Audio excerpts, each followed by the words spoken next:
let us speak about the different types of biotechnology. Biotechnology is a very ancient technology which has been practiced by the people from a very long time. So it is called as a traditional biotechnology. So traditional biotechnology, it all started in the kitchen.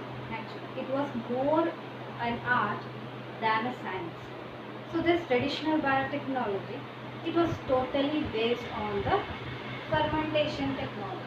The fermentation is a technique in which the fermentation involves the improvement of the quality of nutrition as well as the taste of the recipe. So fermentation was initially used before Christ, before the Christian era. 4,000 to 8,000 years back, people had started using the fermentation technology without knowing the importance of it, or without knowing uh, what actual process is involved. So this technology is very ancient and it is all fermentation based. Now we all know that this fermentation is all because of the microorganisms. Okay? So these microorganisms are involved in the fermentation process where they convert the sugar which is present in the material into another product, that is called as the pyruvic acid or alcohol. So this is the reason, and during this process gas carbon dioxide is released, and this is called as the basic fermentation technology. So previously people were using this fermentation technology unknowingly in the preparation of curd, ghee, vinegar, yogurt, cheese, wine, idli, dosa and jalebi. As you know, curd is made from milk. So we have some inoculum initially, we put it in the milk and then it is converted into curd, which is a bit sour in taste. Okay? But if you see the milk, if it is curdled naturally without any inoculum, it sometimes tastes bitter. So it is not curd. So curd needs a systematic process in which microorganisms are purposefully inoculated and then the milk is fermented to give the curd. Similarly, vinegar and other products. Cheese. Cheese, as you know, cheese has a very important role in our cooking field, and people who are eating nowadays they are more fascinated by the pizzas, and you see that all the Italian and other dishes, they all use more of cheese. Okay? So milk is converted into cheese. So cheese is a flavored product. Okay, so whatever paneer we make in our homes, it is given a flavor and it becomes the cheese. So that is why paneer is also called as a cottage cheese. Cottage cheese. So these cheese, you know, there are different types of cheese. Cheddar cheese is there, then you have Parmesan cheese, then you have different types of cheese. So this cheese is given the color, texture and flavor by the organisms which are used. The different organisms are used in the preparation of this cheese. So that is why the fermentation is same, but the organisms used are different. So that is the reason why we get the various textures, colors and the flavors. Okay. So this fermentation process, it naturally enhances the nutritional value of the food product and also gives it a different kind of a taste. Okay? So that is why fermentation technology, it is very ancient. Okay? You can see that the Egyptians were the people who mastered the art of making wine. So wine, as you know, it is made from fruit juices. So fruit juices, when they are fermented, the flavor is changed, and that is the reason why the different wines are there with different flavors which are made from different fruits. So that is why wine is also a fermented product. So it was first made by the Egyptians 4,000 years before the Christian era, before Christ was born. 4,000 years back, the Egyptians have made this wine. Okay, and next comes the yeast.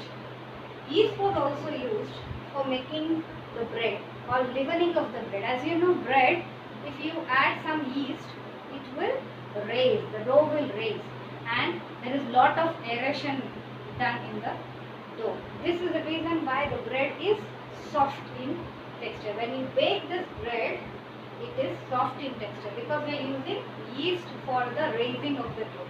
And that is, this technique was mastered by this Egyptians 2000 years before the Christian era. And then next came the Egyptians and the Sumerians combining. They learned the technique of brewing and cheese making. That was also 2000 years before Christ. So what is brewing? Brewing is making beer and all by using the malt, okay, by using the various cereals. They also came to know that the cereals, when they are fermented, they also produce the liquor or the beer. Then next comes the cheese. Also the cheese, as I told you before, they were made first time by the Egyptians and the Sumerians 2000 years before the Christian era. The Chinese also used 500 years before the Christian era the moldy soya bean. So soya bean was curdled and the molds were used for treating the disease of some kind of boils which you get on the skin. That boils were treated by using the moldy curd of the soya bean. So this is how fermentation technology has its roots far behind in the ancient era. So that is why biotechnology is not a recent technology, but it is a very old ancient technology which we have mastered now. The scientists and biochemists and many of the people have contributed in understanding this traditional biotechnology or the technique behind the fermentation process. Okay? Now we are industrially using them in a different manner. We are using it in a technical way. We are using it as systematic method we have found out for using this fermentation technology. Next comes the modern biotechnology. So modern biotechnology plays a very important role in the current scenario. So modern biotechnology is considered as different from the traditional biotechnology because we are not only using fermentation, we are using a different technique, that is of the recombination of the genes. So what is recombination of the genes? That is called as the recombinant DNA technology, which was given by some of the scientists in the 1970s. For example, Paul Berg. So Paul Berg is also sometimes called as the father of genetic engineering.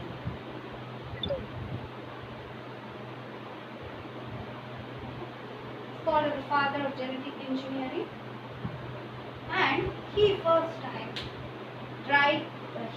time successfully combined the viral genome into a bacterial genome. Okay, so the viral genome was incorporated into the bacterial genome by the help of splicing and joining technique.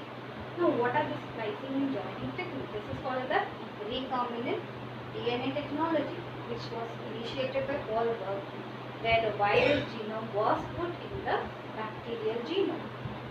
Then, followed by the Paul Berg immediately in the 1972s, Stanley Cohen and Herbert Boyer in 1972, they combinedly started working on the process of recombinant biotechnology. So, Herbert Boyer was working on the plasmids, and the Stanley Cohen was working on the restriction enzymes. Now here you have the two words, plasmids and restriction enzymes.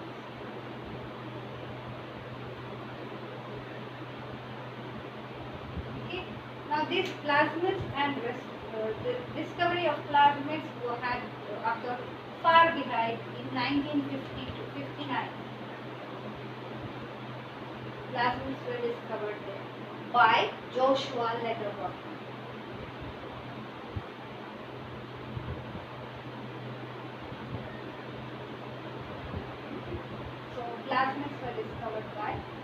Joshua Lederberg in 1959. Whereas the restriction enzymes were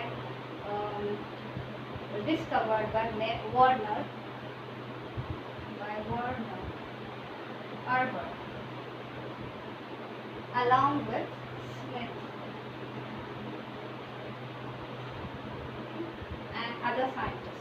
So these people, Warner Arbor, Smith and other scientists, they found out the restriction enzymes. Okay.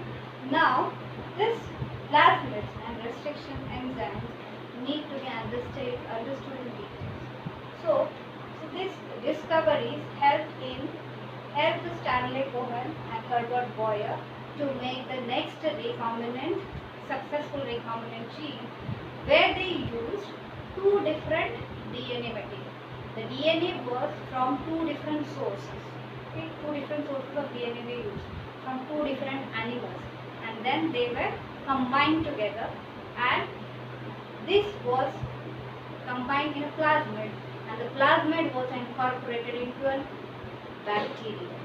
So this is how Stanley Cohen and Herbert Boyer, they had used an antibiotic resistant gene which was incorporated into the plasmid of Escherichia coli, and this is how the first recombinant gene was formed, recombinant product was obtained, and that is why this is called as the modern biotechnology, beginning of the modern biotechnology.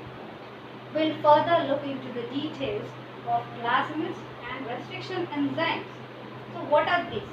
So if we understand them in proper way, we can understand the further thing.